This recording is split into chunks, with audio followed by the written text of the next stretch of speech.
Labadiena visiems prisijungusiems prie MELP webinaro, mūsų webinaro serija HR Help with MELP. Šiandien labai džiaugiuosi pristatydamas aktualią temą apie atlygio skaidrumą, atlygio skaidrumą reguliuojančios direktyvos, praktinius klausimus ir mūsų šios dienos svečias yra Eligijus Kajeta, atlygio ekspertas ir konsultantas. Sveiki. Ir temos aktualumą bei Eligijaus kaip atlygio eksperto irgi vertinimą puikiai iliustruoja ir žmonių skaičius, kuris užsiregistravo šiandien, tai virš 300 dalyvių. Jau šiandieną dabar prisijungia virš 100 žmonių ir turbūt tas skaičius dar tik tai padidės artimiausiu metu. Šiek tiek trumpos informacijos apie techninės detalės, tai webinaras yra įrašomas ir visi užsiregistravę gaus įrašą. Ir jeigu webinaro metu yra demonstruojamos skaidrės, o šiek tiek skaidrių bus, tai jomis bus pasidalinta irgi kartu su įrašu. Taip kad patarimas registruotis webinaruose ir ateičiai, nes tada jūs galite gauti prieigą prie informacijos, net jeigu ir negalėjote dalyvauti patys. Tačiau, aišku, dalyvauti vertingiausia yra dėl to, kad galite užduoti savo klausimus. Tai naudokitės tuo, yra pokalbių funkcija, chat mygtukas mūsų šiame webinare. Rašykite pagal poreikį ir klausimus atsakinėsime blokais. Tai šiek tiek patį webinarą struktūruosim tokiu būdu, kad pradžioje dar trumpai sugrįšim apie direktyvą, jos reikalavimus, bet per daug ties to jau nesusitelkiant, nes daug apie tai kalbėta ir galbūt yra jau kitų praktinių klausimų. O po tos dalies vis tiek bus galima atsakyti kažkokius pasitikslančius klausimus, rašykite juos. Tačiau po to eisime gilyn keliais tokiais pjūviais ir Eligijus pristatys, kokiais jis galvoja, kad yra verta, kokius klausimus girdi iš personalo bendruomenės arba iš įmonių vadovų. Ir prie jų irgi galima bus atsakyti į klausimus, taip kad drąsiai klauskite, sakykite ir bendraukime. Tai yra didžiausia vertybė būtent išgirsti atsakymą į savo rūpimas temas. Tai tokia mano įžanga, užtruksime tiksliai iki 3 valandų, ne ilgiau, tai nebent šiek tiek anksčiau pabaigsime ir klausimų bus mažiau. Matau, kad keli žmonės kelia ranką, galvoju, ar jiems veikia čiato funkcija, nes gal kas nors paimkite ir parašykite į čiatą. Na va, parašė Aušra, tai viskas tvarkoja. Čiatas veikia, jeigu kyla klausimai, rašykite, grįšime prie jų ir pasitengsime atsakyti į visus. O dabar jau perduodu žodį Eligijui ir pradėkim nuo to. Tai ar atrodo Eligijau, kad ta direktyva aiškėja žmonių galvose, ar vis dar toks baubas, kaip pats bendrauji? Tai turbūt labai fragmentuotai, nes aš pats jau temoje beveik 2 metai, intensyviai 2 metai. Tai iš tikrųjų gal skirtingai nuo daugelio, aš jau labai laukiu, kada mes perkopsim į kitą tą erą, direktyvos erą, nes 2 metai to laukimo, 2 metai ruošimosi tikrai yra daug, bet dar gaunu ir skambučių ir užklausų, kad padėkit pasiruošti. Mes jau norime ruoštis, ar ne? Tai turbūt spektras, kiek įmonės yra laiko skyrę, kiek įsigilinę yra įvairiausias, nuo dar pirmųjų žingsnių iki stipraus pasirengimo ir pirmųjų žingsnių keletą metų atgal dar daryti, ar ne, nes čia direktyva kažko naujo neprašo, tik tai galbūt įgaliojimų daugiau darbuotojams suteikia dėl atlygio skaidrumo, dėl teisės į vienodą pagrįstą atlygį, tas savo teisės geriau realizuoti. Tai apžvelkim dar trumpai labai, kaip ir sakiau, ką direktyva reguliuos, nesugaiškim, bet ten ir jeigu yra kokių naujienų beje apie direktyvos įgyvenimą, nes vėlgi tas Estijos pavyzdys labai nuskambėjo ir visi sako, aha, čia ta teorija, kaip buvo sugalvota, tai vienaip, o kaip gyvenime bus, tai irgi būtų įdomu išgirsti iš pirmų lūpų. Gerai. Tai tikiuosi jau matote skaidres. Vidmantai, ar matosi? Puiku. Taip, matosi. Tai jeigu dar šiek tiek atsukant tą istoriją 2 metus atgal, direktyva 23 metais priimta ir aišku, atlygio valdymo bendruomenė, specialistų bendruomenė puolė greitai domėtis ir žiūrėti, kaip čia galėsim padėti. Ir pradžioj susipažinus su direktyva tikrai nebuvo aišku, kaip ir ką reikės padėti, kaip reikės įmonėms realizuoti. Tai man labai pasisekė, aš turėjau iš karto galimybę prisijungti prie Pay Transparency Alliance, prie Europinio tinklo, kur iš įvairių šalių ekspertai ne tik patys tarpusavį diskutavom, bet ir Europos parlamento atstovus galėjom pasikviesti ir iš pirmų lūpų išgirsti, ar ne, kas čia per užmanimas, kur akcentai. Tai tas aiškumas iš tikrųjų po truputį dėliojasi. Ir apart Pay Transparency Alliance turiu ir partnerysčio tiek pareigybių vertinimo, tiek analizės, tiek pažangos sertifikavimo temoje. Tai tų žinių, tų žinojimų yra daug, tik tai jisai galbūt įmonės yra fragmentiškas. Tai kalbant apie Lietuvos kontekstą, norėsiu man irgi pasidaryti tokią savo apžvalgą ir su jumis pasidalinti, tai kur mes esame, ką žinome ir ko nežinome. Nes turbūt dažniausia tokia kritika, kad mes nesuprantam, mes nežinom, neaišku ir dalį tos tokios jausenos gal ir suprantu, bet daliai turbūt nelabai mes turim argumentų ir tokio, kaip sakyt, pasiteisinimo, nes darbo kodekso pakeitimo tekstas mums yra žinomas lygiai metus. Gegužės mėnesį prieš metus jis buvo paskelbtas konsultacijoms, vėliau prasidėjo aptarimai trišaliai tarybai. Tai Lietuva, sakyčiau, yra viena iš labiausiai privilegijuotų šalių Europos Sąjungoje, kuri turėjo labai ankstyvoj fazai jau nacionalinio teisės akto tekstą. Ir kalbant apie dabartinę stadiją, projektas jau yra Seime ir vyriausybės patvirtintas. Ir tarp kitko, va čia ir netgi dėsiu nuorodą, jūs galėsite pasižiūrėti, rytoj vyksta antras svarstymas socialinių reikalų ir darbo komitete, nes po komiteto svarstymo tik tai perduodama Seimui. Tai jeigu viskas pagal protokolą, tai artimiausiamis Seimo posėdžių dienomis gali būti balsuojama ir įstatymas priimtas. Pirmam svarstyme, kas man pačiam buvo, aš prisijungiau, stebėjau posėdį, kas gal toks irgi pastebėjimas, kadangi tam teisėkūros procese dalyvau, galiu pasigirti arba pasidžiaugti, kad Lietuvoje jis iš tikrųjų yra skaidrus. Nes Lietuvoje mes galime ir projektus komentuoti, ir socialiniai partneriai įtraukiami, ir komitetų posėdžiai yra viešai transliuojami, kai aš dalinuosi kitų šalių kolegomis, kaip tas procesas atrodo pas mus, tai visus tikrai maloniai stebina ir džiugina. Tai kam rūpi, kviečiu rytoj tikrai prisijungti į YouTube transliaciją į posėdį ir pamatyti, kokios ten diskusijos dėl šio įstatymo vyksta. Tai pirmoji diskusija dėl turinio diskusijų nebuvo.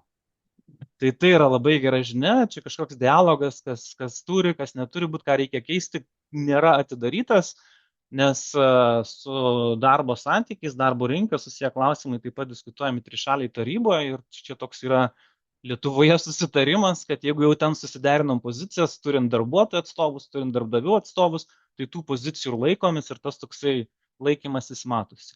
Vienintelis prašymas, kuris buvo išreikštas tiek ir tam tikrų institucijų, kurios galbūt ne iki galo savo sistemas pasiruošusios ir darbdavių atstovų, kad nudėti įgyvendinimą, nukelti patį startą. Tai yra labai tikėtina, kad direktyva įsigalios ne birželio 7 dieną, ne direktyva, bet tos nuostatos, o galbūt rugsėjo 1 dieną, mažiau tikėtina sausio 1 dieną. Tai nenoriu būti pranašu ar indikuoti, bet iš praeito posėdžio tokios išvadas buvo galima pasidaryti, bet labai greitai rytoj mes galim turbūt pajusti ir pažiūrėti, kokia yra iniciatyva. Eligiau, aš tik pasitikslinsiu, reiškia, tvirtinimo metu turi būti patvirtintas ir turinys, ir įgyvendinimo data, ar ne, įsigaliojimas, sakykime taip. Taip, ir netgi įsigaliojimo terminai gali būti skirtingiam reguliacijos elementams skirtingi. Tai dar, jeigu šiaip apžvalgą darant apie Europos Sąjungą, vienintelė šalis yra priėmusi nacionalinius teisės aktus. Yra šalių, kur dalinai kažkokius fragmentus. Lenkija prieš įdarbinimą tas nuostatas yra priėmusi, Belgijos viena žemė yra priėmusi ir viskas, bet čia jau anksčiau yra vykę. Slovakija visai nesenai priėmė įstatymą, tik tai ten daug terminų yra atidėta. Pavyzdžiui, ta svarbiausia teisė informacija, apie kurią ir šiandien aš kalbėsiu, darbuotojai galės pasinaudoti tik tai 28 metais, gaudami už 27 metų duomenis. Tai tokios jau pilnai kaip tikimasi, pilnai pagal direktyvos dvasią realizuotos nacionalinės teisėkuros dar nėra.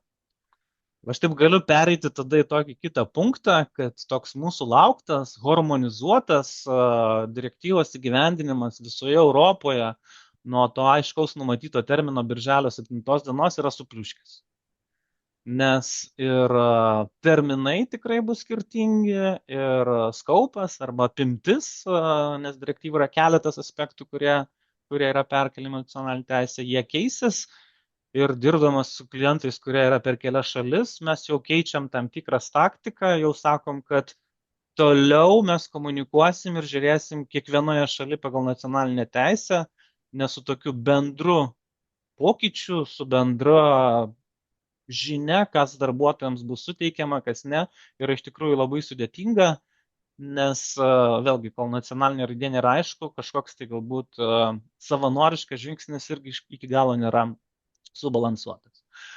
Bet to pačiu noriu pasakyti, kad bus nukelta, nebus nukelta, kiek bus nukelta, tai iš tikrųjų atsipalaidavimo turėtų nesuteikti, tai tikrai galimybė laikui dar prasitestuoti tą, ką esat padarę, arba pasivyti su to, ko nesat padarę, nes darbuotojams lūkestis yra sukurtas.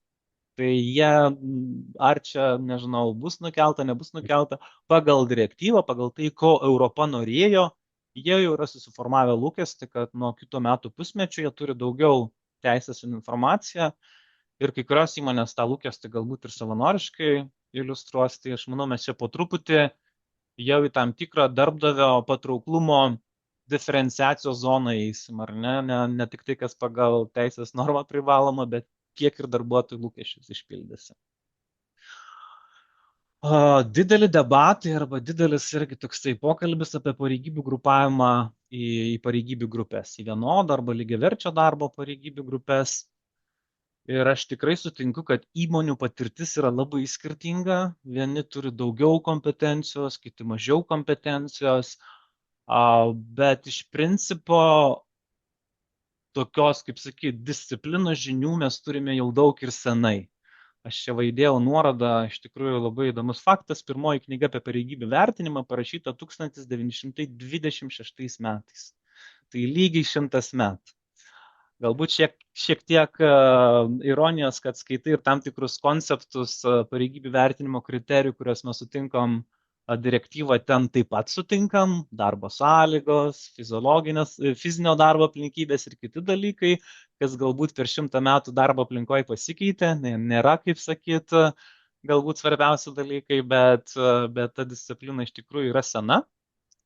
13 metais yra išleistos ES gairės ir mes galim suprasti, kas ten turima galvoje po pastangomis, kad pareigybių vertinimas gali būti įvairiais būdais, tiek klasifikacija, tiek faktoriais paremta. Tai iš tikrųjų atsakymai, kas galima, kas negalima, yra aiškus dokumentai. Ir jeigu kas dar neužmatėt, neužgirdėjot, European Institute for Gender Equality taip pat išleido visą įrankių rinkinį. Tai yra labai išsami informacija ir daug gidų ir įvairios medžiagos. Ten tikrai ką galima pasimokinti, kaip ugdyti vadovus, kas yra lyčiai nepriklausomas išvis vertinimas, koks yra procesas informaciją objektyvę susirinkti apie darbo turinį. Bet kai mes prieinam prie pačių kriterijų, ten yra tam tikrų spąstų, nes parinkta laisvė įmonėms pačioms nustatyti kriterijų svorius, o kriterijų svoriai gali nulemti labai stipriai, kokias pareigybės sukris į vieną lygį, kokias pareigybės nesukris į vieną lygį.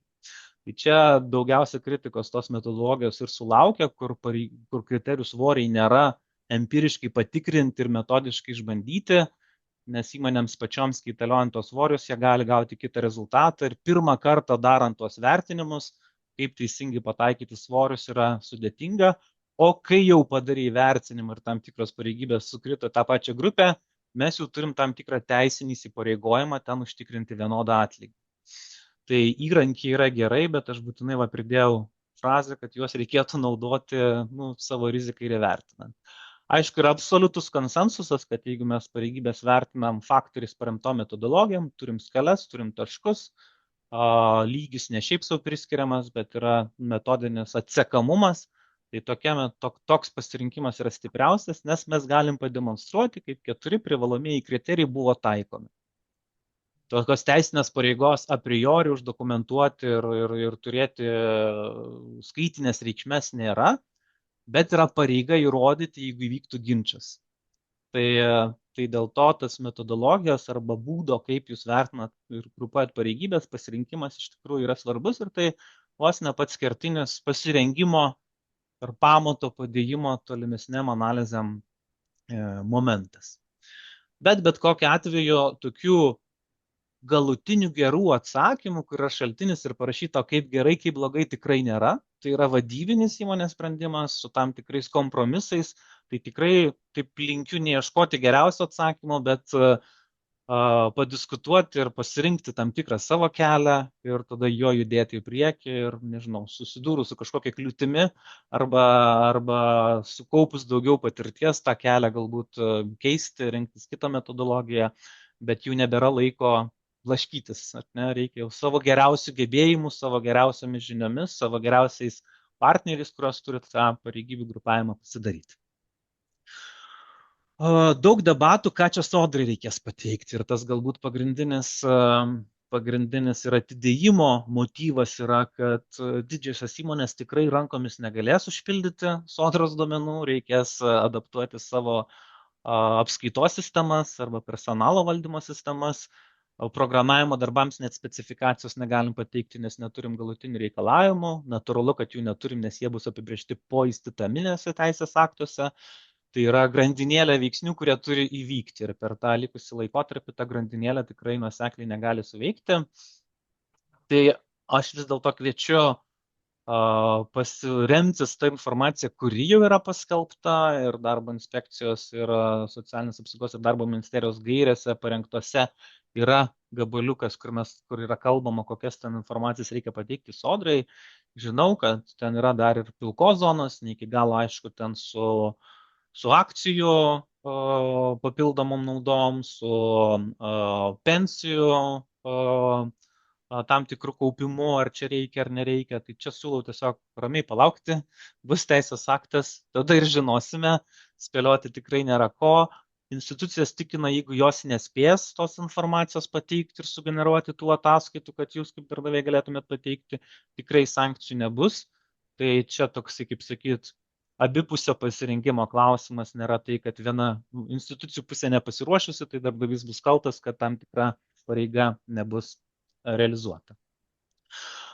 Tai mes čia prieinam prie tokio 5 punkto, ar ne, kur jeigu daugiau aš akcentuoju, kad mes žinom tą arba ko nežinom, galbūt nėra esminis, nes daug pasirengimų ties tuo, ką žinom, dar galim padaryti arba reikia padaryti, bet vienas momentas mums labai aiškiai ryškėja tiek Lietuvoje, tiek užsienyje, darant vis daugiau analizių ir vertinant, nuo ko tas atlygis priklauso, mes galim, negalim čia pagrįsti atlygio skirtumus. Nežinau, Vidmantai, kaip galvotum, koks čia iš tikrųjų toks svarbus dalykas skaidraus atlygio temai, ko įmonės iš tikrųjų turi pripažinti, kad nežino? Man atrodo, iš tikrųjų nežino tai ne vieno dalyko, bent keleto, nes nepradėjus daryti praktiškai, tu dar dažnai nežinai, ko nežinai. Tai nežinai, kaip žmonės reaguos galbūt. Va tas yra labiausiai nežinoma, nes dabar tik tai tokios indikacijos, visiems įdomu, smalsu, bet kaip tavo komanda, kaip jie reaguos, ko jie norės, ko jie tikėsis. Man šitas dalykas toks atrodo, kad visi mes dar pamatysime. Jo. Tai turiu kitą, kaip sakyt, kandidatą į to, ką nežinoma, bet sureaguojant, kaip reaguoja žmonės. Man pačiam buvo labai neaišku, tai aš pasiprašiau įmonių padaryti fokus grupės ir buvo labai įdomu kalbėti su darbuotojais ir toks galbūt netikėtas kampas, kad yra tam tikras barjeras čia pulti naudotis kažkokiam teisiniam naujom galiom. Nejauku, kaip sakyt, čia prašyti ataskaitų ir formaliai eiti pas darbdavį kažką tai kalbėtis. Tai va darbuotojai išreiškia tokį. Bet iš tikrųjų, kuo daugiau kalbantis, vis dėlto mes kalbamės ir išsikalbam, kad reikia mažyčio trigerio, kažkokios abejonės, kad tas barjeras naudotis teisinėmis galiomis greitai supliukštų, ar ne? Mm. Nežinau, atėjo naujas kolega, suabejoja, ar jam nenustatytas didesnis atlyginimas, įvyko peržiūra, suabejoja, ar tikrai tavo atlygio peržiūros procentas teisingas, tai tas barjeras yra, bet jisai toksai lengvai pereinamas.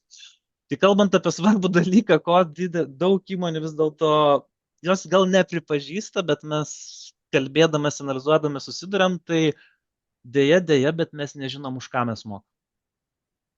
Jeigu mes paimam vieno darbuotojo atlygį, kito darbuotojo atlygį ir mums reikia pasakyti, kodėl tas atlygis skiriasi arba kodėl jis toks yra, mes turim istorijų, mes pasakam, kad čia nuo kompetencijos priklauso, nuo veiklos rezultatų priklauso, bet jeigu pabandom tuos duomenys sujungti, koreliacijos nėra. Ir aš pats padaręs ne vieną analizę galiu pasakyti, kad veiklos vertinimo rezultatas nekoreliuoja su atlygiu. Aš ką tik tai grįžau iš mokymų statistinių analizų Vokietijoje, kur žmonės dalyvavo, kurie šimtus tokių analizų darė ir tvirtai man paantrino, kad 90% įmonių veiklos vertinimo rezultatai nekoreliuoja su atlygiu. Wow. Tai mes turim didelę dilemą, ką mes galvojam, už ką mes mokam, ką mūsų vadovai artikuliuoja. Jeigu mes padarom koreliacijas, padarom statistinę analizę, sutikrinam, to ryšio dėja, bet nesimato. Ir tai yra realybė, kurią mes pradėdami analizę susidursime daugelis organizacijų ir tie, kurie pasidarė analizės iki direktyvos įsigyvenimo, va čia pagrindinė ir klausimai ir turinio, tai kaip mums reikia paaiškinti. Tai galbūt, nežinau, ramiau galbūt bus visiems, kad visi esam tokiose situacijose, čia klausimas, kas stiprins savo gebėjimą paaiškinti ir kaip greitai mes galėsim tą sustiprinti. Startas visų bus vienodai trapus. Sunku, kaip sakyti, įsivaizduoti, kad kažkas tai startuoja tikrai su galimybė objektyviai kriterijais paaiškinti tuos kriterijus. Gal svarbu ir tai suprasti ir žinoti, kad tada mažiau nustepsi savo organizacijoje, ar ne? Kad sakysi, mes ko gero susidursim su šita situacija, ne vieni mes susidurėm ir susidūrė ir susidurs kiti.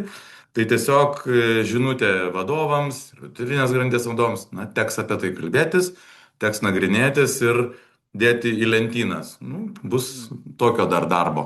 Ne vien tik tai surašyti, o dar gerai ir pagalvoti į priekį. Tai išplaukiant iš tokios, kaip sakyt, lyg ir esamos situacijos įsivardinimo, aš ir tokius 3 klausimus ir iškeliu, ar ne, kai jau mes būsim toj zonai, arba viena koja jau esam direktyvos gyvenimo zonai, kad vis dėlto kokia yra vadovų rolė ir ką yra organizacijos gali padaryti, kad nebūtų silpniausia grandis, tai aš tikrai turiu savo galbūt nuomonę ir patirčių, kodėl galiu įvardinti, kad yra nemaža grėsmė būti silpniausia grandimi. Vėlgi, vadovai daro sprendimus, bet ar tie sprendimai koreliuoja su realiais atlygio dydžiais, mes turim tai kažkaip tai apčiuopti, pagrysti. Ir be matematikos, be analizių, be statistikos to mes padaryti negalim ir kol to nedarom, tol mes turim ir prasilenkimą faktinio atlygio ir tų darbuotojo situacijos, mes turim tą faktinį prasilenkimą. Dėl to, manau, labai svarbu, kad ta stebėsena, nuo ko iš tikrųjų priklauso atlygis, būtų metodiška ir analizėmis paremta. Aišku, į analizę turi ateiti duomenys, rodmenys, ar ne, veiklos vertinimo, kompetencijų vertinimo, stažo, elgsenų kitų. Tai turėtų rodiklį ir matuoti jo koreliaciją vieną, bet ar tas rodiklis yra kokybiškas, ar veiklos vertinimas yra objektyvus, ar nesuinfliuotas kompetencijų vertinimas, ar ne, čia yra kitas klausimas, kaip sakyti, turėti rodiklį yra viena, pradėti sekti koreliaciją su atlygio sprendimais yra kita. Bet trečia, tada stiprinti tą rodiklių kokybę, aš sakyčiau, yra tokios 3 temos ir mes jas galėsim šiek tiek paplėtoti. Grįšim prie jų, dar labai greitai noriu, kaip sakyti, tai prasibėgti, ar ne, tai kuo prasidės ta era po direktyvos įsigaliojimo ir turbūt jau visi žinot ir jinai prasidės iš karto nuo kito mėnesio.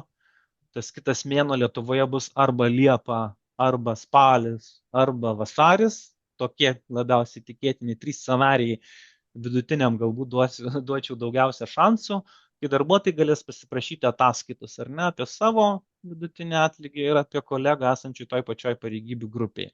Tai šitą visi jau žinom, aš tikiuosi, kad daugelis jau ir prasimodeliavom ir vadovams parodėm, kokia ta informacija galėtų būti, tai kas to dar nepadarėt, labai kviečiu padaryti. Aš kitoj skaidrį turėsiu tokį tarsi pavyzduką, kaip ta ataskaita galėtų atrodyti, bet kas dar iki galo galbūt neįsisavinot arba neišgirdote, Lietuva nuėjo tuo keliu ir unikaliu keliu nuo kitų šalių, kad visas ataskaitas generuos Sodra. Iš principo, kad atitikti direktyvą, atitikti naujus reikalavimus, visos ataskaitos tiek institucijoms, tiek darbuotojams, kurias reikia pateikti, pačioms įmonėms nebūtina daryti savo kalkuliacijų, reikia paimti tai, ką sugeneruos Sodra iš jūsų kas mėnesį pateikiamos informacijos. Aš aišku turiu savo nuomonę, nes ten, kaip matysite pavyzdėje, duomenys yra ganėtinai agreguoti, o mūsų tikslas darbuotojams suteikti suvokimą ir aiškumą, dėl ko atlygis skiriasi, tai tų agreguotų duomenų tikrai nepakaks ir įmonėms reikės pateikinėti papildomą informaciją. Tai aš tikrai kviečiu visus ruoštis, taip pat ir turėti galimybę ir gebėjimą pagal priskaitimų informaciją, detaliai pagal kiekvieną priskaitimo elementą, turėti galimybę sugeneruoti ataskaitą ir įmonės viduje, bent jau, kad vadovams galėtume tokią detalę informaciją pateikti, kai jau jie turės susėsti su darbuotoju ir aptarinėti tą situaciją, kurią ras ataskaitos.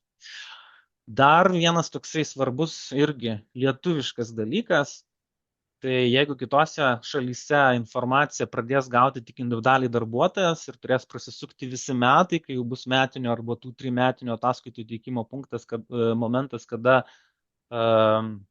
darbuotojų atstovai gaus informaciją, Lietuvoje nėra taip. Praktiškai nuo pirmos dienos, kai įsigalios šitie reikalavimai, darbuotojų atstovai gali pasiprašyti ne tik tai vyrų moterų atlyginimo skirtumo, procentinės reikšmės, bet ir pačių vidurkių. Tai ta informacija bus su profesiniu atstovu, profesinių sąjungų ar darbuotojų tarybo rankose. Jeigu įmonė daugiau negu 20 darbuotojų, tai sena nuostata, patikslinta tik tai pareigybių grupių terminas. Tai, kaip sakyt, nebūkite pagauti netikėtai, jeigu tokį užklausimą gausite ir paskui susivoksite, kad ne tik individualiai darbuotojai gauna pagal paklausimą, bet ir profesijų atstovų rankas ateina visų jūsų pareigybių grupių vyrų moterų vidurkiai. Teisės aktai nedetalizuoja, kokias teisės arba kokias pareigas jūs turite, jeigu ta skirtis didelė arba maža, nes tai nėra iš direktyvos išplaukianti galimybė, bet suprantama, kad ten turint nepaaiškinamus skirtumus arba didelius skirtumus, kažkokie veiksmai prasidės, ne? Arba konsultavimas darbuotojų, kad eikit kreipti savo ataskaitų, arba bet kokiu atveju prašymas paaiškinti, pakomentuoti tą situaciją, nelaukiant tos formalios galimybės už metų. Jau raportavimas institucijom Lietuva irgi įsijungia kas mėnesį. Tas kas mėnesinis raportavimas, apart to, kad kaip ir buvo bendras vyrų moterų skirtumas buvo skelbiamas iki šiol, jis ir išlieka, bet kažkokių pagal pareigybių grupės analizių Sodra vertinimo nedarys, ne, kol neateis metinio raportavimo laikotarpis. Tai, kad jūs pateikia duomenys Sodrai kas mėnesį, tai daugiau yra kaupimas duomenų tam, kad būtų galima suruošti metinę ataskaitą arba tam, kad darbuotojai paprašus būtų galima pateikti darbuotojo ataskaitą. Dabar toliau išvardinti visi kiti jau ten statistiniai duomenys, kuriuos jūs jau turbūt galėjote pasiskaityti. Ir iš čia iš esmės kažkokios didelės naujovės nėra arba didelio, kaip sakyt, poveikio nėra. Pagrindinis poveikis išplaukia iš to, kad jeigu pareigybių grupė jau atėjus raportavimo laikui yra atlyginimų skirtumas daugiau negu 5%, kad reikia tada paaiškinti profesinių sąjungų atstovom, dėl ko jisai yra. Jeigu pavyksta paaiškinti, susitarti, pagrįsti, raportavimo ciklas baigėsi, jeigu nepavyksta, tada sako, reikia sumažinti tą skirtumą, jeigu per 6 mėnesius sumažinat, irgi raportavimo ciklas baigėsi, o jeigu vis dėlto nesusitarėt, tada jau įsijungia ta taip vadinama bendro detalaus vertinimo procedūra, kada darbuotojų atstovai turi daug daugiau teisių į dar detalesnį informaciją, negu ten nuo 1 iki 7 punkto išvardintos informacijos. Tai čia irgi norėčiau gal taip atkreipti dėmesį, 5 procentai nėra jokia riba, kas gerai, kas blogai, kas priimtina, kas nepriimtina. Tai yra ta riba, ties kuria reikia pateikti argumentacijos, dėl ko yra tie skirtumai. Jeigu argumentacija priimtina, tai tas skirtumas gali būti ir didesnis, jeigu tai yra pagrįsta kriterijais. Tai tokio, kaip sakyti, toleruotinos ribos iš principo nėra, kažkokią tarsi išvadą mes ir daromės iš šitos lenkščio 5 procentų, kad jeigu iki 5 procentų, tai nelaikykime tai kažkokio tai gilinimosi objektu, jeigu daugiau negu 5 procentai, mums reikia jau tam tikro pasigilinimo. Ir tas minėtas pavyzdys, ar ne, pagal mums žinoma iš darbo kodekso teksto, iš darbo inspekcijos tvarkos, tai sako, kad mes turim darbuotojų informaciją pateikti, bruto priskaičiuotą darbo užmokestį metinį ir valandinį. Dar kartą paskaičiau tą naujausią darbo kodekso tekstą, tai ten dar parašyta, kad valandinis turi būti metinis ir mėnesinis. Kitaip tariant, darbuotojas apie savo informaciją turi gauti 3 skaičius. Čia tik tai iš karto galiu pasakyti, kad tą antrą mėnesį nuo reguliavimo įsigaliojimo Sodra bus sukaupusi tik tai 1 mėnesio duomenis.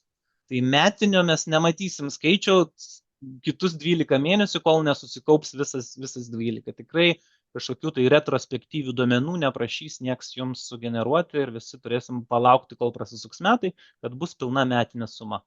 Tuomet jau valandinis turėtų būti paskaičiuotas už tam tikrą akumuliuotą laikotarpį ir pateiktas turbūt pastarojo mėnesio. Dabar be viso priskaičiuoto, čia taip pat skaitant ir natūrą atlygio, atskirai reikia pateikti tame tarpe, kas yra kintama dalis, kas yra papildomas darbo užmokestis. Tai bus, nežinau, tarkim, čia toks scenarius, kad iš tų 22 000 metinios algos 10 procentų yra kintama dalis, tai jinai turėtų būti pateikiama atskirai ir atitinkamai kitų darbuotojų toj pačioj pareigybių grupiai, vyrų ir moterų. Ir tada darbuotojas gali pasilyginti su vyrai, su moteriam ir tada, nežinau, tam tikrą dialogą turėti su vadovu. Man šitoje ataskaitai 2 tokie pagrindiniai trūkumai. Aš manau, kad visa akumuliuota informacija yra per bendra, darbuotojai vis tiek norės detalesnės informacijos, dėl to, kaip minėjau, tikrai rekomenduoju ruoštis papildomą informaciją, kurią jūs arba tik tai aiškinimo metu pateiktumėte, arba vadovams pateiktumėte. Ir kitas momentas, aš nežinau, ar yra tikslingiausia diskusija, kodėl darbuotojo atlygis skiriasi nuo vyrų kolegų ir nuo moterų kolegų. Tai diskriminacijai pasitikrinti tai taip, bet vis dėlto argumentacija, kodėl darbuotojo atlygis skiriasi, turbūt tikslingiausia komentuoti nuo bendro vidurkio darbuotojų grupiai. Bendro vidurkio neprivaloma pateikti. Bet aš manau, būtų tikslinga, kaip sakyti, pakviesti darbuotoją ir argumentaciją daugiau, kaip sakyti, gryninti nuo bendro vidurkio. Tai darbuotojai turi teisės klausti, kiek nori ir ko nori apie tos ataskaitos detalizaciją, kol jie bus, kaip sakyti, pasisotinę atsakymais. Ir čia turbūt mes turėsim įvairių situacijų, ar ne? Kada klausimai nepasibaigs, kada atsakymai nebus patenkinami ir turbūt dalis jų gali baigtis ginčiu, dalis baigs kažkokiu nepasitenkinimu, dalis galbūt baigs didesniu aiškumu ir dar net geresnė atmosfera ir susitarimo, ar ne, kas yra vertinama ir kas nėra vertinama organizacijai. Medžiagoje aš čia tiesiog pakartojau, kas jau mums yra pateikta ir žinoma, ar ne, kas eina į visą priskaičiuotą darbo užmokestį ir kas eina į papildomą darbo užmokestį, tai tą informaciją galite pasistudijuoti ir čia jau tikrai nemažai aiškumo yra. Kaip minėjau, sutinku, kad dar tam tikros informacijos neturim. Ir vėl, kalbant apie tą skirtumą, ar ne, tarkim, va čia tam tikroje pareigybės grupėm turim tokią iliustraciją, yra vyrų tam tikra spalva pažymėta, moterų kita spalva pažymėta, tai turim 14% skirtumą. Vėlgi, tą skirtumą, kaip skaičiuoti, yra apibrėžta, nereikia išradinėti, tas procentas ne kiek vyrai daugiau uždirba, mes turim iliustruoti, bet kiek moterims trūksta iki vyro atlyginimo vidurkio, tai ES yra aiškiai pasakosi, kad atotrukis turi būti išreiškiamas moterų atlygio skirtumų nuo vyrų skirtumo. Tai 14% reiškia, kad moteriams trūksta iki vyrų vidurkio 14%. Tai teigiama reikšmė reiškia, kad moteriams trūksta. Jeigu būtų minus 14%, reiškia, kad moterų vidurkis 14 procentinių punktų yra didesnis negu vyro. Tai jeigu jūs kažkaip skaičiuojat kitaip arba savo vadovams kitaip pateikinėja, tas minuso ženklas kitoje vietoje arba atspirties taškas ne vyrai yra, tai tada persižiūrėkite savo formulės tam, kad būtų bendras sutapimas. Ir kai pamatom tą 14%, kai aš turiu auditorijas, paklausiu, ką jūs apie tai galvojate, 90% sako blogai. Teisingas atsakymas vis dėlto nėra blogai, teisingas atsakymas yra nežinom, ar gerai, ar blogai. Nes atlygis gali skirtis, jeigu tai yra pagrįsta. Jeigu mes turim darbuotojų vertinimo kriterijus ir tie, kurie gauna mažesnį atlyginimą, taip pat ir įvertinti prašiau, tie, kurie didesnį atlyginimą vertinti prašiau, jeigu mes turim tą koreliaciją, tai čia nėra nieko blogai. Ir ne, jeigu mes skaičiuotumėm adjusted pay gap analizę, ar ne, sugretintumėm atlygio nustatymo kriterijus ir atlygį, tai mes pamatuotumėm, kad adjusted pay gap analizė va šiuo konkrečiu atveju būtų 0. Tai realiai, kas bus nauja arba ką įmonės įvedinės į savo arsenalą per artimiausių metų, turbūt mes visi pavargsim, atsibosim žodžiu aiškinti, kodėl tai yra pagrįsta, mes norėsime skaičiais ir metodiškai paaiškinti. Ir kaip tai padaryti jau yra išrasta, ir taip mano minėta adjusted pay gap analizė, ir aš turėjau vieno įrankio pavyzdį, kai tarkim įmonėje, per visą įmonę atotrukis yra 34%, tai yra moteriams trūksta 34% iki vyro vidurkio, bet jeigu mes statistiškai analizuojam, kiek atlygio skirtumų nulėmė lygis, tai mes galime matyti, kad realiai jeigu jau įvedam lygį, tai 25% to skirtumą galim lygių paaiškinti, 5% skirtumą galim paaiškinti veiklos vertinimu, kažkiek dar pasiaiškina, kad skirtingose lokacijose yra darbuotojai, kažkiek pasiaiškina, kad skirtingose pareigybių šeimose ir realiai to nepaaiškinimo tik tai su lytimi siejamo skirtumo iš mūsų 34 lieka 2%. Tai mes raportuosim visi tą skaičių 34%. Ir bus atitinkama emocija, atitinkama įtampa, atitinkamas galbūt nesusipratimas ir abejonė, ar yra gerai, ar yra blogai. Tai suvaldyti tą abejonę ir galbūt turėti, nežinau, tam tikrą objektyvumo, tai kokioj situacijoje yra organizacija, šalia neparodus adjusted pay gap skaičiaus, yra tikrai sunku pasiekti, nes kitaip belieka patikėkite, kai jau mes žiūrim giliau, tai viskas pas mus gerai. Tai toks, kaip sakyt, žodinis patikinimas, jisai toli turbūt organizacijoms nepadės žingsniuoti. Tai ką, galim grįžti prie tų klausimų. Galim. Aš dar galvoju, lygiau gal dar galim grįžti prie tų kelių klausimų, kurie jau buvo parašyti. Gerai, greit perbėgti ir prie šitų didžiųjų prieiti, nes iš tikrųjų, ką klausau, tai nemažai ir buvo atsakyta, bet tiesiog prabėkime. Dar galvoju, aš pats kai ką irgi galėsiu komentuoti, kaip klausytojas ir šalies ir netoks profesionalas, kaip aš supratau, galvoju ir ką žmonės klausia. Tai pavyzdžiui, vienas žmogus klausia, Andrius, dėl direktyvos įgyvenimo, ar jau žinoma, kaip ir kokiu būdu sodrai reikės pateikti informaciją, kaip bus grupuojamas pareigybės. Tai pareigybės, suprantu, grupuosimės patys. Pareigybės grupuoja įmonę, kol kas, manau, ten didelė. Realiai tokio kaip tyrimo ar sugrupuotos pareigybės tinkama ir netinkama yra mažai tikėtina. Darbuotojai gali kelti klausimus, ar ne, kodėl mano pareigybių grupiai nėra tų, kurie daro tokį patį darbą. Jūs viduje turėti atsakymą, kas tie skiriamieji bruožai, kodėl pareigybės vienos kartu, o kitos ne. O duomenis reikės pateikti per EDA sistemą, kaip ir šiaip jūsų buhalteriai pateikia kas mėnesį, bus tik tai kita ataskaita. Tai jūsų buhalterija, kaip sakyt, turbūt jau žino tą atsakymą, kaip tiksliai ta forma atrodys, ar ne, tai kaip minėjau, palaukim truputėlį ir bus jau ten tiksliai tie visi atsakymai. Ir čia tik tai detalės, iš tikrųjų tai yra atlygio duomenys, demografiniai duomenys, jie visi suvažiuoja, iš to gimsta skirtumai arba matematinė analizė, ar ne? Čia galbūt esmė, kad jeigu kitos šalis galbūt turi tam tikro laiko tas pareigybių grupės apsibrėžti, nes jų visiems reikės tik tai, kai mes metinę ataskaitą darysim, o čia Lietuvoje nuo 1 mėnesio mums reikės jas turėti, nes mes jau pradedam kaupti duomenis sodroje. Nu, sodra žadėjo būti lanksti, kad jeigu jūs, nežinau, pakeičiat lygius ar dar ką nors, kad yra galimybė tai ir pataisyti tose duomenėse. Mhm. Dar keli žmonės padiskutavo apie, kada Seime bus svarstoma direktyva, pats paminėjo apie komitetą ir kita kolegė pakomentavo, kad, mano žiniomis, Seime DK pakeitimai galutinai bus svarstomi tvirtinami gegužės 19, na, galimai, Tai, pažiūrėsim, galbūt taip ir bus. Taip, yra labai konkretus ir detalus klausimas, kad praktikoje įmonėse yra galimas planuojamo atlygio padidinimo nukreipimas, pavyzdžiui, į pensijų fondus. Tačiau įmonės dvėjoja, ar tai kaip tai slėps dėl poreikio, kad atlyginimai būtų panašus tos pačios srities darbuotojų. Nes jei vienas nusikreips, o kitas ne, tai gali būti nemažas tai. išsiskirimas. Ką siūlytumėte tokiu atveju, ar galima vertinti ne tik į rankas išmokamą sumą, bet ir visas naudas, kurias darbuotojas gauna. Trečia pakopa, sveikatos draudimai, kitos naudos, kaip melp ir panašiai. Ir šie duomenys lyginami. Tai aš manau, jūs savo toj įmonės apibrėžimais generuojimo ataskaitų jūs galite rodyti, kokią nori informaciją ir ką jūs laikote atlygio paketu.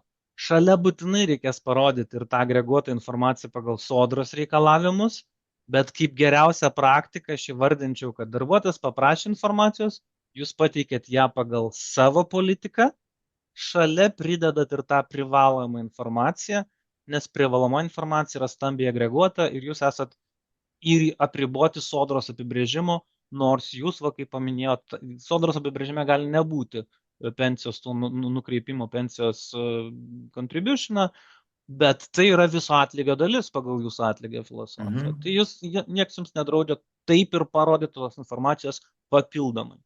Taip, aš irgi be to manau, kad tai yra dalis skaidrumo.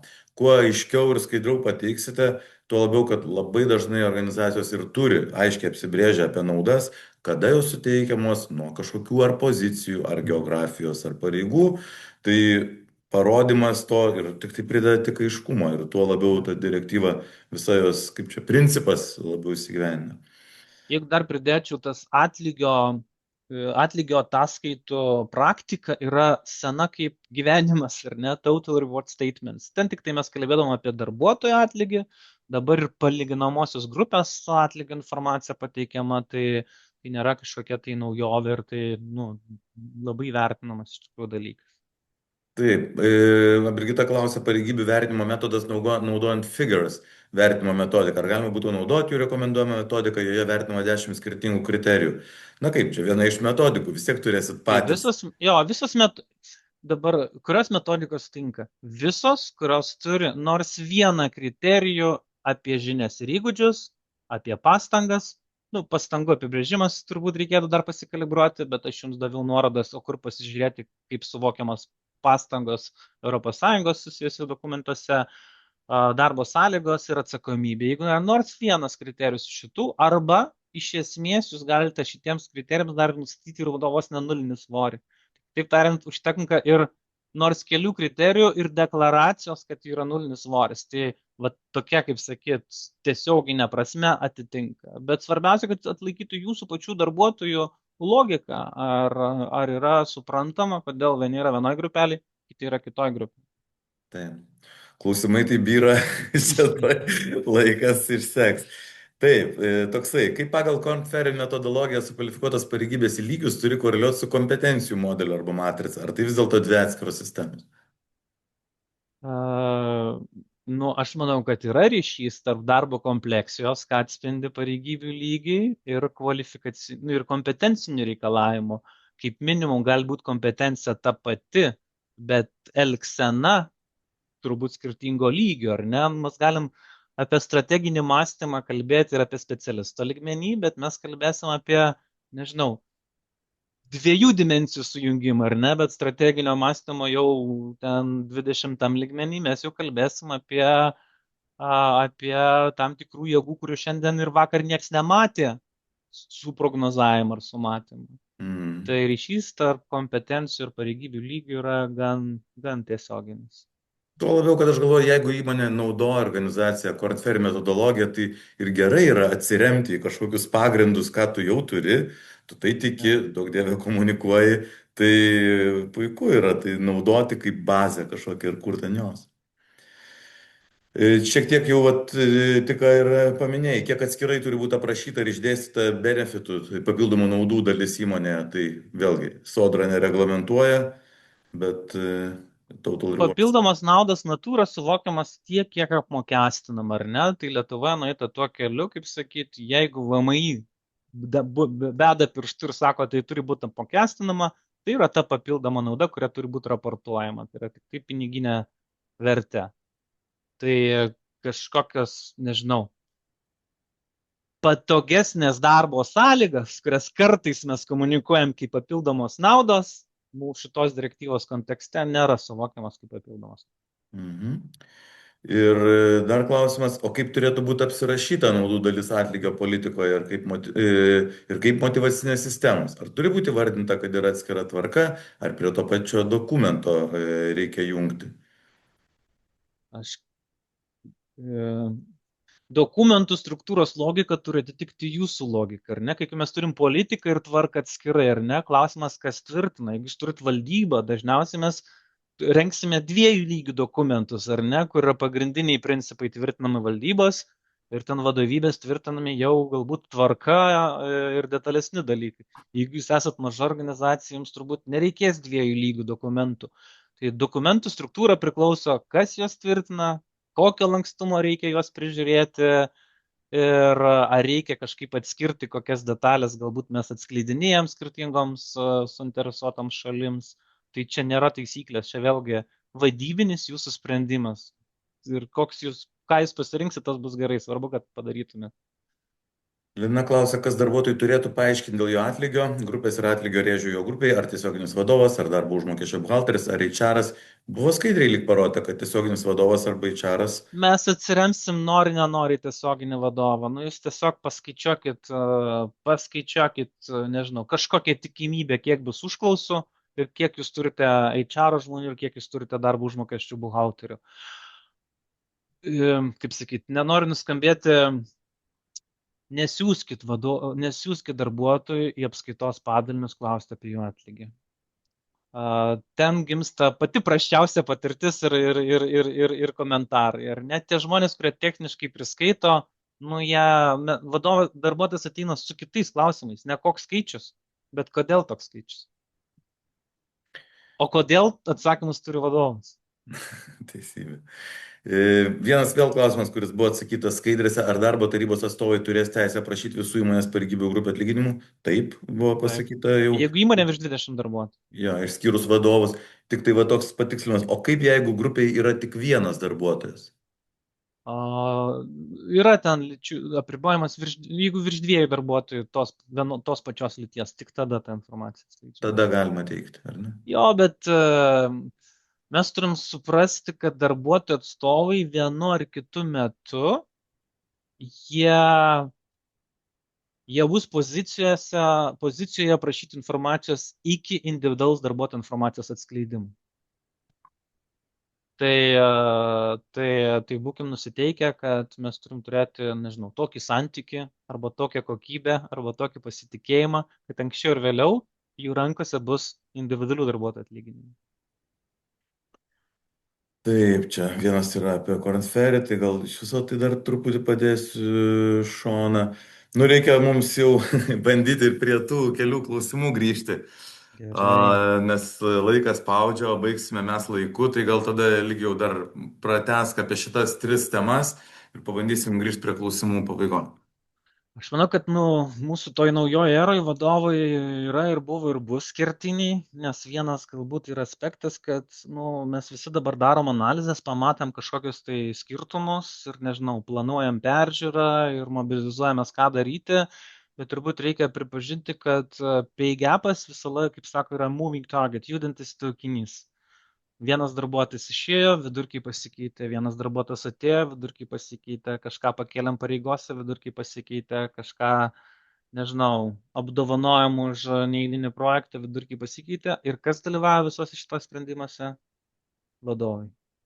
Tai kol vadovai nebus įgalinti, nebus disciplinuoti, visada vertinti kiekvieno sprendimo pasiekmes, palyginamumo su kitais darbuotojais, tol mūsų atskirties rodiklis jis bus nekontroliuojamas. Jis visada judės su kiekvienu pasikeitimu ir judės ta kryptimi, kurios mes nematėme.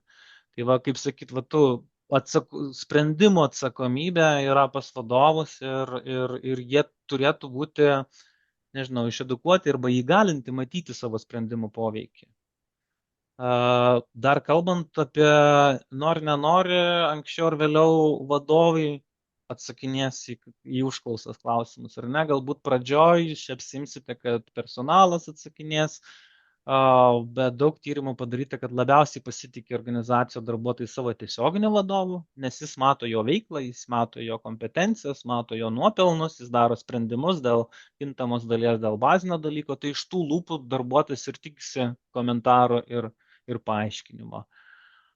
Esu vedęs ne vieną mokymo sesiją, aš jas paprastai pradedu nuo tiesioginės, kaip sakyti, simulacijos, roleplay, su darbuotojas, tu vadovas pasikalbėkit ir patirtis būna tokios gėdingos, taip kaip pasakyčiau, tas gebėjimas pasakoti apie atlygio sistemą yra labai labai fragmentuotas ir tikrai kuria nepasitikėjimą. Vienas vadovas vienaip paaiškina, kitas vadovas kitaip paaiškina. Tai manau, kad pasirengimo didelę dalį, po to, kai jūs grupės turit, po to, kai analizę padaryt, jau tada turit pulti kalbėti su vadovais ir matuotis, ar ne, o kaip jie komentuoja ir tam tikrų komentavimo būdų reikia atmokyti. Ne, ką aš supratau, kad vadovus reikia ne tik išmokyti, bet kai ką reikia ir atmokyti, kaip jie argumentuoja. Tai va čia daug tokio kaip sakyt, linkiu,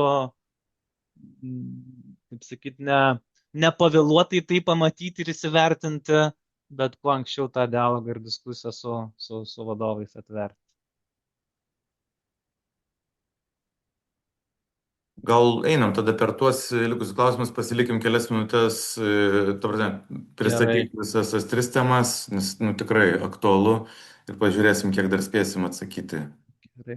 Aš jau užvedinėjau į tą, kaip sakyt, people analytics tema turbūt niekam nenauja, jeigu aš čia pasakysiu, kad jeigu HR funkcija nori sukurti vertę, kad turi pagrysti sprendimus duomenimis, kaip sakyt, tai čia jau senos naujienos, tai tik tai galėjom leisti savo į tai nesifokusuotis, ar ne?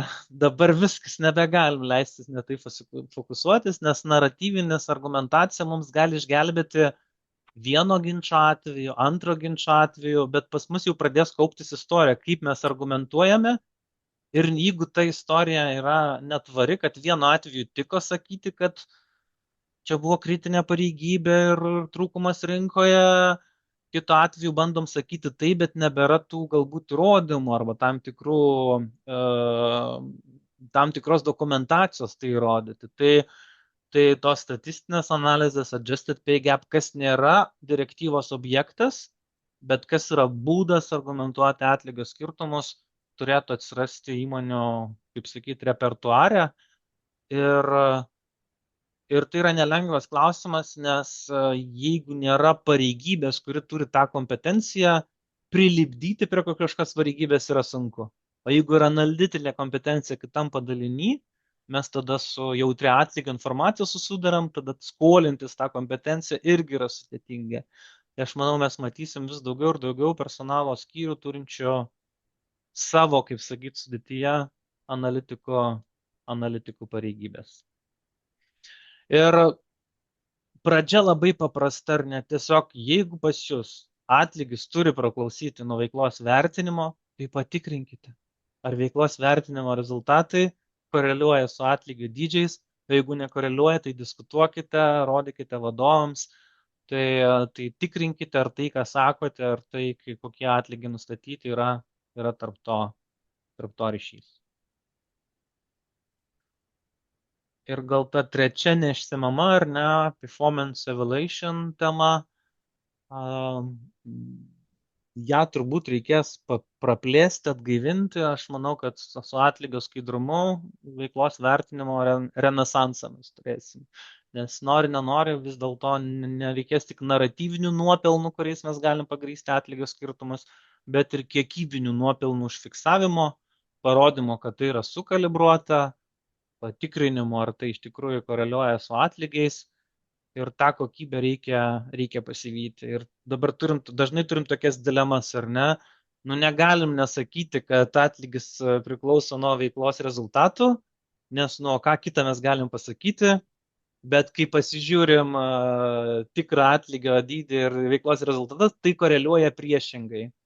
Ir čia tada didelis klausimas, ką daryti, ar išsijungti ar ne. Nu, aš kol kas sakau, nu, jeigu tai jūsų vis dėlto intencija, kurią jūs deklaravot, kurią tikit ir kurią norite testi, tai fokusas ar ne, tada sakyti, kad tai nepriklauso, tik tai taisytis, kad jūsų vertinimo reikšmės yra ne vietoj. Nes jeigu mes išjungsim, tada mobilizacija, nebebus mobilizacijos taisytis mūsų veiklos vertinimo kokybės.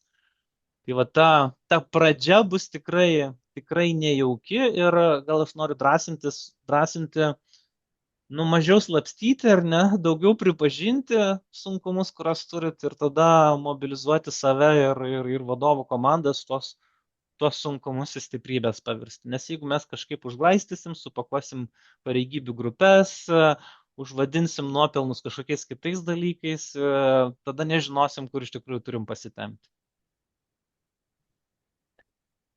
Tai Taip, tikrai tokia mano ten. šitų temų galbūt argumentacija, ar taip aš jų jautrumą matau. Tai nežinau, kiek norėtumėt su to sutikti, nesutikti, ar kažkokį tai į top 3 visiškai kitą temą įtraukti. Tai atviras šitai minutiai kitai jūsų nuomoniai. Tai dar pabandom atsakyti dar papildomai klausimų, nes jie labai konkretus, tokie gal smulkus, bet konkretus žmonėm rūpi. O tuos didžiuosius klausimus, kur iškėlė, aš manau, kad tikrai verta pergalvoti ir panalizuoti savo konkrečią organizaciją. Kiekvienam iš čia dalyvaujančių. Taip, nu toksai, pabandysiu greitai.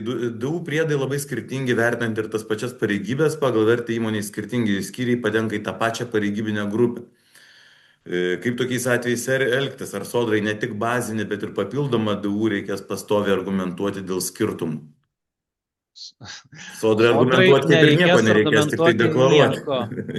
Jo, o jeigu mes vadovausimės tik tai tom privalavosiam, kaip sakyti, atlygio elementais, tai darbuotojai matys visą atlygį ir kintam atskirai.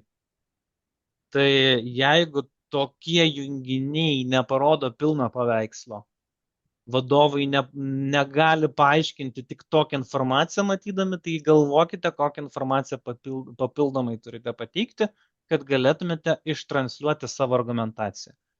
Tikiu, kad pas jūs yra logika ir argumentacijoms, tik reikia taip supjaustyti duomenis, kad ties kiekvieno atlygio elementų galėtumėte ją gražiai parodyti. Tai tos valstybinės ataskaitos detalumo nepakaks, reikia turėti savo apsibrėžtą detalumą. Taip, žmogus klausia, jeigu naudos atskiroji tvarko, ar būtina perkelti atlygio politiką? Ne, nėra tokio privalomumo. Jei darbuotojas įmonėje dirba pagal pagrindinę pareigybę, tačiau papildomai atlieka kitą funkciją pagal sutarimą dėl papildomo darbo, kaip tokį darbuotoją rekomenduotina vertinti atlygio sistemos ir pareigybių klasifikavimo kontekste? Tai turbūt savo turėti atsakymą, nu, ar jūs turite 2 darbus ar vieną darbą. Tik tai, ir ar tai yra laikino pobūdžio kombinacija, ar tai yra pastovaus pobūdžio kombinacija. Jeigu jau pastovaus pobūdžio kombinacija, nu, reikia savo atsakyti, tai gal tai yra vis dėlto vienas darbas. Šiaip iš principo reikėtų žiūrėti kaip į 2 atskirus darbus. Jeigu tai yra laikino pobūdžio, kaip sakyt, uždengimas. Čia irgi labai konkretus surašytas pavyzdys apie gamybinę įmonę ar gamybos darbuotojų pareigybių kategorijas, nes kategorijai skiriasi atlygis. Turi nuo minimalaus iki maksimalaus valandinio. Tai ar gali kategorijos atlygio minimalus ir maksimalus skirtis? Pavyzdžiui, pirmoji kategorijai minimalus nuo maksimalaus skiriasi 100 eurų, antroji 200, trečioji vėl 100, ta prasme, mano supratimu, tai tik tai paaiškinimas reikalingas. Čia jūsų atlygio sistema, jeigu turit nuoseklę logiką, tai čia jūsų rankose, kaip ir už ką nusprendžiate, ką mokėti. Tai. Ir vėlgi, ar atlygio politikoje rėžiai turi būti pateikti su papildomis naudomis ar tiesiog darbo užmokesčio rėžiai, tai pagal VMI, kaip ir sakėt, jei apmokestinama, privaloma, kitkas. Rėžiai yra nustatomi pagal darbo kodekso 140 straipsnį pagrindiniam atlygiui rėžiai privalomi. ir atskirai yra kintama atlygio tvarka, ar ten papildomos išmokos ir priemokos. Jeigu klausėt, ko prašo darbo kodeksas, ten, nu, ten tiesiai šviesiai parašyti. Va dar konkretus klausimas, turbūt jau paskutinis. Ar atlygio politikoje turi būti pateiktas rėžis bendras vyrų ir moterų, ar atskirai tai kategorijai skirtas vyrų ir atskirai moterų? Nu, norėčiau žinoti, apie kokį rėžį čia kalbam, ar ne? Paprastai mes rėžį referuojam į intervalą, kurį mokam tam tikrai pareigybių grupiai. Tai intervalai vyrams ir moteriams turėtų neegzistuoti. Jeigu kalbam apie faktinę atlygio informaciją, tai tada mes kalbam apie vidurkį, bet ne apie rėžį vyrų moterų. Tai reikėtų turbūt tikslesnės informacijos apie klausimą, kad galėčiau. Nu, bet čia labai gerai patį mąstymo logiką keičia, kad, ta prasme, pagal nutilėjimą vyrai ir Rėžis moteris negali būti gauna lyčiai. vienodą turbūt atlygį. O ar jų faktiškai skiriasi, tai vat pamatysim padeklaravę, ar ne? Taip, taip. Tai laikas mūsų baigėsi ir atsiprašom, kieno dar nespėjom atsakyti klausimų, stengiamės maksimum. Labai ačiū visiems dalyvavusiems. Virš 200 žmonių buvo prisijungę. Ačiū, wow. Ir tiek klausimų matėme, tai skaidrės bus išsiųstos, webinaro įrašas bus išsiųstas. Tikrai labai praktinės išvalgos ir manau viena tokia išvada daugeliui, kad tai ne tik skaidraus atlygio ir skaidrios komunikacijos didelė transformacija ir mokintis tos komunikacijos vidinės tiek padeklaruoti, tiek ir po to paaiškinti, tai tikrai gali būti net sunkiau negu sudėlioti viską į lentynėlės. Tai skaidraus atlygio direktyva iš tikrųjų yra apie kokybišką vadovavimą. Labai labai gera ir stipri išvada pabaigai. Tai ir visiems mums apie tai pagalvoti ir pagalvoti, kaip mes ugdome savo vadovus organizacijose. Tai ačiū labai Eligijau dar kartą ir visiems dalyvausiems irgi ačiū, sėkmės ir gražios likusios savaitės.